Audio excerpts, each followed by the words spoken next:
Praise the Lord. आप सभी को जय मसीह की परमेश्वर की जीवित हुजूरी में आप सभी का स्वागत है। परमेश्वर का धन्यवाद करते हैं। प्रभु आप सभी को ब्लेस करे, आशीष दे। जितने हमारे भाई बहन परमेश्वर के वचन को सुनते हैं और उस पर अपने जीवन पर व्यतीत करते हैं, परमेश्वर के वचन पर चलते हैं, तो आइए परमेश्वर के वचन को सीखने के लिए परमेश्वर के वचन पर चलते हैं, परमेश्वर के संदेश में चलते हैं।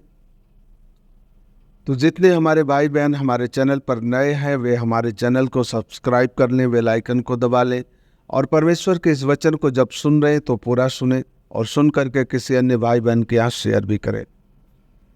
तो आइए परमेश्वर के वचन में चलते हैं। परमेश्वर का आज का वचन है पहला पतरस 5 अध्याय का 8 वचन, जिसमें परमेश्वर का वचन कहता है, सचेत रहो, जागते रहो, क्योंकि तुम्हारा विरोधी शैतान गर्जने वाले सिंह की नाई इस खोज में रहता है कि किसको फाड़ खाए। परमेश्वर का वचन कहता है सचेत रहो, यानी सतर्क रहो और जागते भी रहो। जागने का मतलब उससे अनभिज्ञ मत हो, उस पर ध्यान देते रहो, क्योंकि तुम्हारा विरोधी शैतान गर्जने वाले सिंह के समान है। वह इस खोज में रहता है कि किसको फाड़ खाए। आप प्रभु मसीह में हो तो सोच बूझ और समझदारी से काम लो, क्योंकि शैतान उस अवसर को ढूंढ रहा है और जिस दिन उस अवसर को पा गया वो बख्शेगा नहीं आपको। क्योंकि आप जब प्रभु यीशु मसीह को ग्रहण किए हैं तो शैतान के राज्य को नष्ट कर रहे हैं, और जब किसी का आप नुकसान करोगे तो उसके जीवन में बुराई तो आनी है, और शैतान वैसे ही दुष्ट है, बुरा है। आपको मीठी मीठी बातों में, अच्छी अच्छी बातों में फंसाएगा और गिरा देगा। परमेश्वर का वचन कहता है कि किसको फाड़ खाए, इस खोज में रहता है किसको फाड़ खाए। जितने परमेश्वर के वचन को सुनते हैं, परमेश्वर में बने हैं, परमेश्वर की हुजूरी में हैं, उन सभी पर परमेश्वर की निगाहें हैं। तो ये मत सोचो कि परमेश्वर की निगाहें हैं तो शैतान की निगाहें नहीं है। शैतान भी आपकी खोज में है, तलाश में है, मौके की तलाश में है, उस खोज उस समय की तलाश में है कि कब आपके जीवन से गलती हो। इसीलिए परमेश्वर कहता है सचेत रहो और जागते रहो। सचेत रहो का मतलब सतर्क रहो कि तुम्हारे जीवन से किसी भी प्रकार की कोई गलती न होने पाए, कोई भूल या चूक न होने पाए। अगर भूल चूक हो गई तो तुरंत परमेश्वर के सम्मुख जाओ, क्षमा मांगो, प्रभु मुझसे गलती हो गई है। लेकिन छोटी गलती, बड़ी गलती नहीं, क्योंकि परमेश्वर ने कहा कि जो अपने पापों को मान ले और अंगीकार करे कि हाँ मुझसे गलती हो गई, उसके पाप क्षमा हो जाएंगे। अंगीकार करने के बाद ये भी कहा है उसे छोड़ दे। तो जो पाप आप कर रहे हो, अगर परमेश्वर से क्षमा मांग रहे हो तो उस पाप को करना भी छोड़ना पड़ेगा आपको। यदि आप छोटी गलती जैसे कि किसी को गाली दे देना, किसी पर क्रोधित हो जाना या किसी पर कुदृष्टि कर देना, तो आप परमेश्वर के सम्मुख जाकर क्षमा मांग लीजिए, प्रभु मुझसे गलती हो गई। और इसी सब चीजों पर सतर्क रहना है, सचेत रहना है।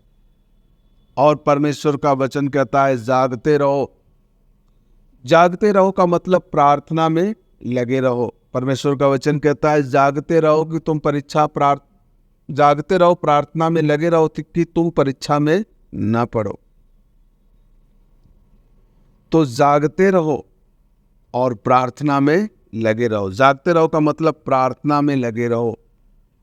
ये नहीं कि 24 घंटा नहीं, क्योंकि आप 24 घंटा प्रार्थना करोगे तो आप अपना काम कब करोगे? आपके अपने काम भी तो हैं। आपको रोजी रोटी भी तो चलाना है, आपको काम भी तो करना है, पैसे भी कमाना है। पैसे नहीं कमाएंगे तो आप अपने परिवार को कैसे खिलाएंगे पिलाएंगे? ये सारी चीजें भी तो करना है। लेकिन आपका ध्यान परमेश्वर की ओर रहना चाहिए, आपका मन परमेश्वर की ओर रहना चाहिए। जागते रहने का मतलब यह है, आप प्रार्थना में लगे रहो, आप मन में प्रार्थना में लगे रहो, आप अपना काम भी करते रहो। जब छुटकारा, जब समय मिलता है, छुट्टी मिलती है, तो परमेश्वर की हुजूरी में जाओ और घुटने टेक कर प्रार्थना करो। अगर आप अपना काम कर रहे हो और काम के समय भी आप परमेश्वर की स्तुति कर सकते हो, गीत गा सकते हो, परमेश्वर का धन्यवाद कर सकते हो। और सचेत रहना है कि आपके जीवन से किसी भी प्रकार की कोई कमी, कोई गलती न होने पाए, नहीं तो शैतान आपके जीवन को नष्ट करने में देर नहीं लगाएगा। जिस दिन आप उसको मौका दे दिए, छोटा सा थोड़ा सा समय पा गया, आपके जीवन को नष्ट कर देगा। तो शैतान को अवसर मत दो, शैतान को कभी भी अपने जीवन में प्रवेश करने का अवसर मत दो। परमेश्वर की हुजूरी में लगे रहो। प्रभु आप सभी को ब्लेस करे, आप सभी को आशीष दे इस वचन के द्वारा। जितने भाई बहन हमारे इस वचन को सुने, परमेश्वर को ग्रहण किए, परमेश्वर के वचन को, उन सभी को आशीष मिले। जितने भाई बहन हमारे ग्रुप से जुड़ना चाहते हैं, हमारे मिनिस्ट्री से जुड़ना चाहते हैं, वे हमारे डिस्क्रिप्शन बॉक्स में हमारे व्हाट्सएप ग्रुप का लिंक है, आप उस पर क्लिक करके हमारे ग्रुप से जुड़ सकते हैं। और जितने भाई बहन किसी विषय पर प्रार्थना कराना चाहते हैं, वे नीचे डिस्क्रिप्शन बॉक्स में हमारा मोबाइल नंबर है, आप उस पर व्हाट्सएप कर सकते हैं, मैसेज कर सकते हैं, प्रार्थना करा सकते हैं अपने विषय पर। प्रभु आप सभी को ब्लेस करे, आप सभी को आशीष दे। आप सभी को जय मसीह की।